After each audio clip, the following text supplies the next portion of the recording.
Bismillahirrahmanirrahim. Assalamualaikum warahmatullahi wabarakatuh. Yang berbahagia Prof. Syamsul, Terima kasih.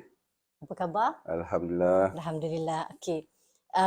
Terlebih dahulu saya mengucapkan selamat datang kepada yang berbahagia Prof. Dr. Syamsul Bahri ya untuk sesi Book O'Clock ya, edisi istimewa bersama penerbit UMT. Sesi ini diadakan khususnya bagi membicarakan ya buku kelulutologi ya merungkai misteri alam dan kehidupan manusia yang telah memenangi anugerah buku negara ya National Book Award 2022 ya. Kami bagi pihak penerbit UMT yang mengucapkan tahniah ya. Prof bukan sahaja memenangi anugerah buku negara, malahan baru saja sebentar tadi memenangi anugerah buku ilmiah sempena Majlis Anugerah Tahunan UMT. Ya, betul. Tahniah sekali lagi Terima diucapkan. kasih. Betul. Okey, baik. Kita berbalik kepada anugerah buku ini iaitu kelulutologi. Ya. Ia merupakan satu term yang kita kata mungkin baru dan istimewa. Ya. Jadi mungkin sebagai permulaannya, ya, mungkin Prof boleh ceritakan sedikit bagaimana ya tercetusnya idea untuk menghasilkan buku kelulutologi ini. Silakan yang berbahagia Prof. Okay. Bismillahirrahmanirrahim. Assalamualaikum warahmatullahi wabarakatuh. Terima kasih doktor kerana bersama saya untuk mengupas cerita berkenaan kelulut melalui buku kelulutologi ini. Dia menjawab pada soalan pertama tadi tu, term kelulutologi. Jadi kelulutologi ni saya pilih tajuk buku tersebut tu kerana buku ini dia mengupas boleh dikatakan kesemua aspek berkenaan dengan kelulut. Kajian kelulut, peranan kelulut, sumbangan kelulut kepada alam, kepada manusia, dan juga bagaimana produk yang dihasilkan oleh kelulut itu membantu kesejahteraan bukan sahaja kepada kita tapi kepada alam sejagat ini. Okey, idea lah permulaan sebelum kita dah dengar tadi apakah kandungan buku ini. Tapi sebelum Prof memilih untuk menceritakan tentang menulis untuk manuskrip ini, macam mana idea itu boleh tercetus? Okey. Idea untuk menghasilkan buku kelutologi ini sebelum pemilihan tajuk itu, saya mulakan menulis bahan-bahan kandungan buku kelutologi ini bermula pada tahun 2015-2016 melalui penulisan di Facebook. Okey. Jadi kandungan kelutologi ni, buku kelutologi ni merupakan himpunan penulisan saya selama bermula daripada 2016 itu di muka buku saya sendiri. Jadi memang di dalam Facebook tu secara berkalanya saya menulis kelutologi bersiri. Kelutologi 1, kelutologi 2 sehingga dalam buku ini kelutologi siri 80. Jadi saya himpunkan dan bukukan dalam bentuk kelutologi. Oh, okey. Maknanya ianya merupakan satu kita kata proses penulisan yang memakan masa yang tertentu yang dilakukan secara berkala dan berterusan ya.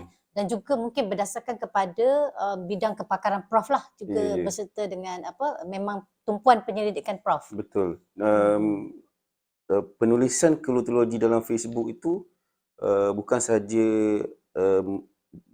tercetus daripada hasil kajian, tetapi memandangkan dia mengambil masa yang panjang ni kan, 2015-16 tu, ia mengikut peristiwa yang berlaku semasa itu. Contohnya pada sekitar tahun 2015-16 tu saya mula mengetuai ekspedisi, siri-siri ekspedisi kelulut UMT yang melibatkan pemain-pemain industri di seluruh negara lah. Jadi sepanjang melakukan ekspedisi di seluruh Malaysia ni, banyak maklumat baru yang saya dapat berkenaan dengan kelulut. Jadi melalui perkongsian dengan pengusaha, perkongsian maklumat dan juga sharing daripada peminat-peminat kelulut ni, dibukukan tercetusnya idea untuk saya tulis segmen-segmen pengalaman dan maklumat baru itu dalam bentuk siri kelotologi. Okey, maknanya buku ni sasaran dia termasuklah selain daripada mungkin di kalangan penyelidik-penyelidik yang Ya. berkaitan, ia juga bertujuan untuk memberi satu kita kata perkongsian ilmu dan sebagainya kepada pengusaha-pengusaha kelulut di seluruh Ya, pembaca Malaysia. umum. Pembaca umum. Sebab ramai rakyat Malaysia sekarang ni mula terlibat dan berminat untuk menceburi pengusahaan kelulut.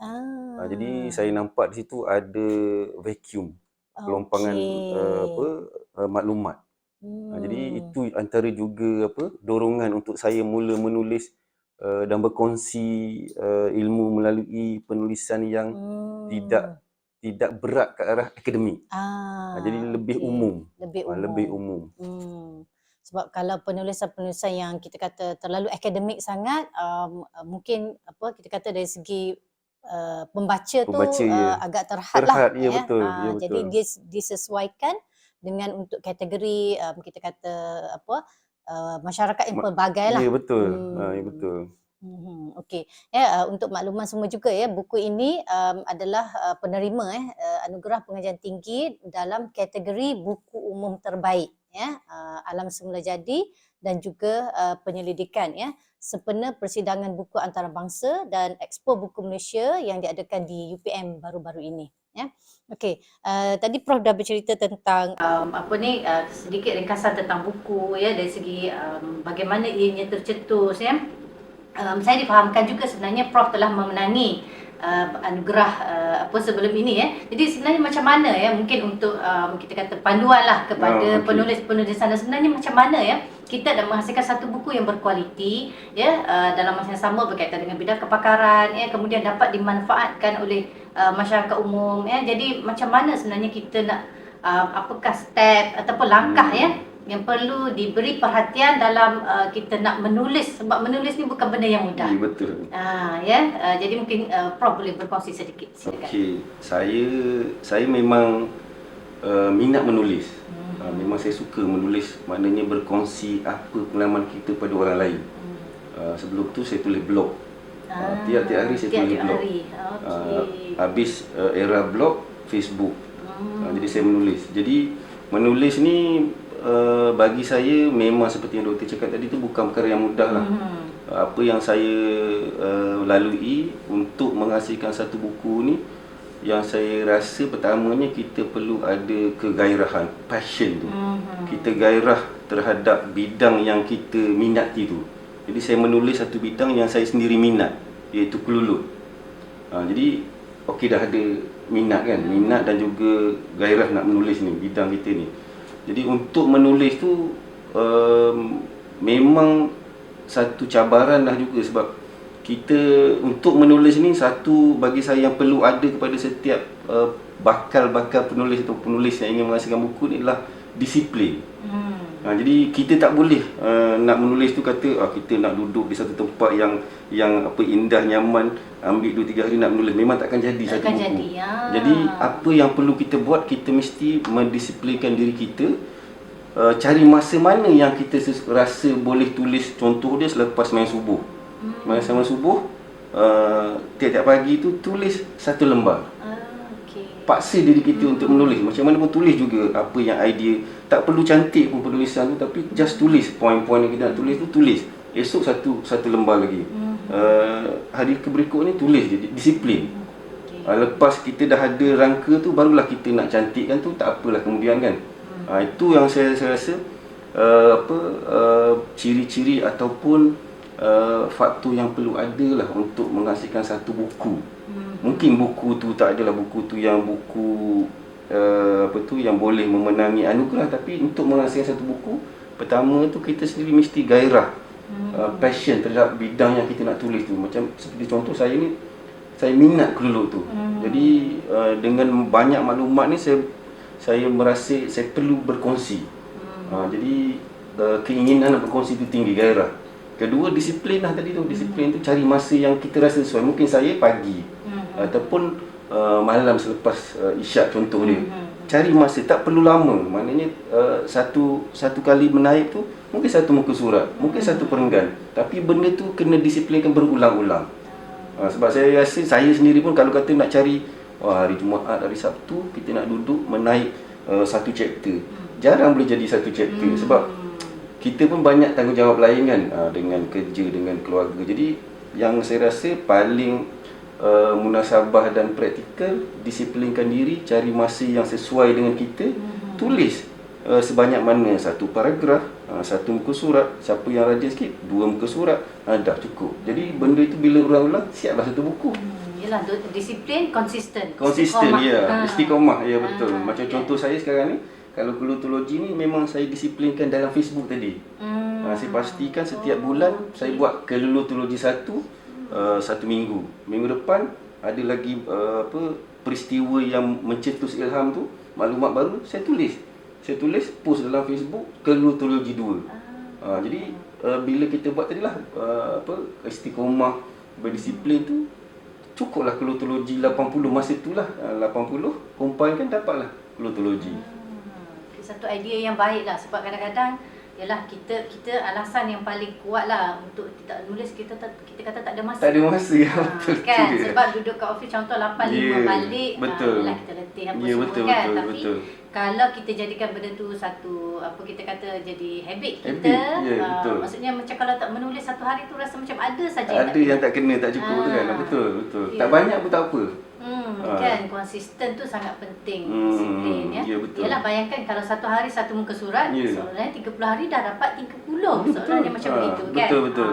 Maksudnya yalah, kalau kita nak satu manuskrip tu dalam contoh untuk kita serahkan kepada penerbit, minimum kita kena dalam contoh 100 muka surat kan. Maknanya 3 bulan tu dah boleh. Kalau ikut ni betul dah dapat satu manuskrip kan. Satu manuskrip ya. Tapi mungkin itulah disebabkan sebab menulis ni perlu kemahiran-kemahiran yang lain kan. Maknanya kalau selain daripada tu Prof, macam Prof menulis dalam bidang yang Prof memang kita kata memang Prof gairah, minat kan. Kalau orang yang macam bidang-bidang lain tu maknanya mesti kena datang dengan minat jugalah ya Prof. Sebab kadang-kadang kita tak ada idea lah nak tulis apa ni kan. Betul. Tapi saya rasa tak pernah sabar juga kalau kita kata orang, setiap individu tidak ada minat. Dia mesti ada minat. Ada orang tu memang dia ada pensyarah, tapi dia minat memancing. Dia tiap minggu pergi mancing, duduklah tengah panas tu kan. Tak, contoh dia. Maknanya itu salah satu yang dia minat, dia boleh kongsi pengalaman dia memancing tu, contoh dia. Ada orang dia minat berkebun. Kan? Dia petang-petang balik, dia duduk je berkebun, tanam pokok je, baca. Jadi mungkin dia rasa benda tu tidak penting pada orang lain. Tapi cara dia berkebun, dia jaga pokok, guna tanah, kombinasi macam mana tu dia boleh kongsi. Kan? So minat tu, tadi itulah minat gairah tu. Dia minat sangat berkebun, mancing, bela kucing. Tak, minat jaga kucing, bela kucing. Tapi pengalaman tu tak sama bela kucing saya dengan doktor. Jadi pengalaman tu yang menarik untuk kita kongsi. Sebab orang di luar sana tu pun baca, dia minat nak baca apa pengalaman orang, cerita orang, story tu, your story. Dia nak tahu, tapi kita lah yang akan berkongsinya. Minat kita tu, minat memasak. Betul kan? Minat masak, takkan tak tahu langsung memasak. Tapi tengah orang tu dia minat sangat masak kan. Mungkin dia ada satu menu yang turun-temurun mak diturunkan. Kongsilah minat dia tu, duduk sambil masak tu, cantik menu kan. Mungkin orang lain masuk asam dulu, dia masuk asam kemudian, contoh. Tapi benda tu bagi dia kecil. Tapi bagi orang baca, patutlah masak asam laksa tak jadi. Tapi dia, ini salah. Contoh dia kan. So maksud saya betul lah, dia cakap minat. Setiap orang tu dia ada minat. Jadi guna minat itu untuk kita terjemahkan kepada sebuah penulisan, perkongsian pengalaman atau ilmu dalam bentuk buku. Itu yang saya rasa cadangan apa yang saya boleh kongsi daripada pengalaman saya sendirilah. Maknanya saya rasa paling mudah tulis apa yang kita minat. Tak semesti berkaitan dengan bidang. Kalau kita ni pensyarah, bidang pengajaran kita mesti ada minat. Macam saya, banyak saya ada minat. Selain daripada saya fotografi. Sebab tu dalam buku ni juga banyak gambar-gambar menarikkan yang saya ambil sendiri. Jadi itu kombinasi. Bila saya tengok kelulup, saya ambil gambar tu cantik, saya pun syok sendiri. Tak kita seronok kan, hasil kita tu cantik. Jadi bila ada cantik tu, mulalah kita nak describe, nak cerita kecantikan kelulut tu. Itu Ghairah tadilah. Kan ambil gambar. Lepas tu gambar ni cantik, mata hijau, badan merah. Lepas tu nak cerita, merahnya makngah kata kan. Lepas tu relate dengan cerita-cerita pengalaman-pengalaman kita. Yang saya pasti ramai ada pengalaman-pengalaman tersendiri yang bila kita kongsi orang suka nak dengar dan tu baca kan. Macam tu lah maknanya contoh saya punya cara untuk menghasilkan sebuah buku. Itu Prof cerita macam mana proses tersebut kan. Kemudian macam saya sebut tadi Prof telah memenangi anugerah. Sebenarnya kita di pihak penerbit ni kita menghantar beberapa buku lah kan. Tetapi dalam banyak-banyak buku ni buku Prof terpilih. Sudah pasti dia ada kriteria tertentu. Mungkin bila Prof menulis macam mana dari segi kita kata Prof nak memastikan penulisan itu berkualiti dan sebagainya, mesti ada yang diberi perhatian lah semasa Prof menulis tu. Okey. Saya dari segi, saya rasa secara umumnya lelaki ni tidak begitu teliti. Saya sendiri kalau saya menulis ni, saya tidak sangat ambil berat tentang construction ayat tu sendiri. Sebab itu saya kena terima kasih kepada pihak penerbit jugalah yang turut membantu seperti dalam bentuk proofreading. Itu saya rasa memainkan peranan yang penting juga. Bagaimana sebuah buku tu yang dihantar perlu disemak dan juga perlu dinilai oleh penilai-penilai luar untuk memastikan kualiti. Saya rasa itu satu yang pendekatan yang amat baik sekali lah, yang memang saya rasa memang banyak bantu. Sebab di MT ni saya sudah bersama penerbit ni dah ada 5 buku. 5 buku. Yang semuanya yang pertama memenangi anugerah buku Repository Kelulut kan. Sama. Penerbit banyak bantu, bukan saja dari segi isi kandungan konten tu tetapi juga dari segi kandungan, layout, design kan. Design itu pun mainkan peranan juga. Macam contoh buku kelutologi ni, memang gambar itu cantik, gambar yang dihasilkan dalam tu, tapi susunan tu pun mainkan peranan juga. Susunan, layout, style dan design yang dibuat oleh pihak penerbit jugalah. Itulah apa yang Prof jelaskan tadi telah menjawab persoalan dan kemusykilan khususnya di kalangan author. Sebab apabila mereka menyerahkan manuskrip, mereka mengandaikan dalam tempoh yang singkat buku mereka diterbitkan. Tetapi sebenarnya itulah proses yang perlu dilalui. Maknanya setelah pihak penerbit menerima manuskrip, kita akan hantar kepada penilai. Sebab buku yang diterbitkan di bawah penerbit universiti, iaitu penerbit MAPIM, di bawah penerbit MAPIM, dia perlu berwasit, perlu dinilai dan sebagainya. Jadi apabila kita setelah mendapat cadangan penambahbaikan daripada penilai, author perlu mengambil kira pandangan tersebut, penambahbaikan, kemudian dihantar pula untuk suntingan bahasa. Jadi perkara-perkara tersebut memakan proses yang agak lama, namun ianya bertujuan untuk menjaga kualiti sesuatu penerbitan buku tersebut.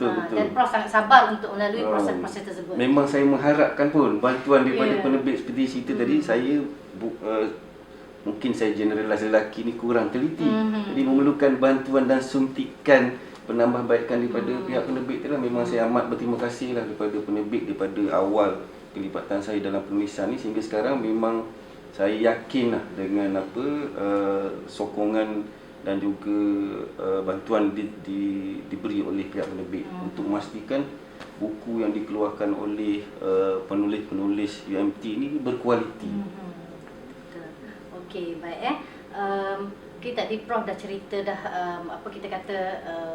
bagaimana proses dan sebagainya. Mungkin sedikitlah soalan yang terakhir daripada pihak kami sekiranya ada audiens di luar yang belum lagi mendapatkan buku ini, mungkin Prof boleh ceritakan secara ringkas apakah keistimewaan buku ini dan kenapa ia perlu dimiliki, khususnya kepada mereka-mereka yang di sana, sama ada terlibatlah dengan perusahaan kelulut ini ataupun sesiapa sahaja ingin mendapatkan buku ini. Apakah keistimewaan dan kenapa ia harus dimiliki? Buku kelutologi ini saya boleh rumuskan sebagai satu buku yang unik yang boleh saya katakan pertama lah di Malaysia. Ia ditulis di dalam bahasa yang mudah, yang boleh difahami oleh pelbagai golongan masyarakat. Dan buku ini mengandungi bab-bab untuk memudahkan terutamanya pengusaha kelulup belajar cara bagaimana untuk menjadi penternak kelulup yang berjaya. Jadi selain daripada itu, dalam buku ini juga diselitkan banyak sekali gambar-gambar kelulup yang menarik yang diambil oleh saya sendiri. Jadi kalau ramai pembeli-pembeli yang sudah membeli buku ini, jadikan buku ini juga rujukan untuk anak-anak mereka. Tunjuk gambar ni, cantik gambar ni, macam ni gambar, sebab gambar itu sendiri bercerita. Jadi itu antara yang secara diringkaskan keunikan dan juga keistimewaan buku kelutologi ni. Okey, alhamdulillah, terima kasih Prof ya. Kita telah berada di penghujung ya sesi Book O'Clock ya, edisi istimewa bersama penerbit EMT ya. Jadi sekali lagi ya, ini adalah buku kelutologi ya. Ini adalah anugerah ya, trofi dan juga sijil ya yang dimenangi oleh Prof ya. Jadi saya sekali lagi daripada penerbit EMT ya mengucapkan ribuan terima kasih ya di atas perkongsian Prof yang insya-Allah ya akan memberi satu cetusan idea ya. Selepas ini mungkin kami dapat menerima lagi manuskrip-manuskrip yang berkualiti ya, di mana kita akan terus membudayakan penulisan dan penerbitan buku ini bagi memastikan ya kesinambungan ilmu daripada generasi ke generasi ya. Khususnya kita kata ilmu daripada kalangan profesor ya, para intelek di universiti, agar turut juga dipindahkan ya dan dimanfaatkan oleh masyarakat sekeliling, khususnya kalau di Terengganu dan juga di Malaysia dan juga negara-negara lain di seluruh dunia ya, insya-Allah. Jadi dengan itu berakhirlah sesi kita pada hari ini ya, insya-Allah kita akan berjumpa lagi kalau untuk anugerah-anugerah yang seterusnya, insya-Allah. Itu saja, sekian, terima kasih. Assalamualaikum.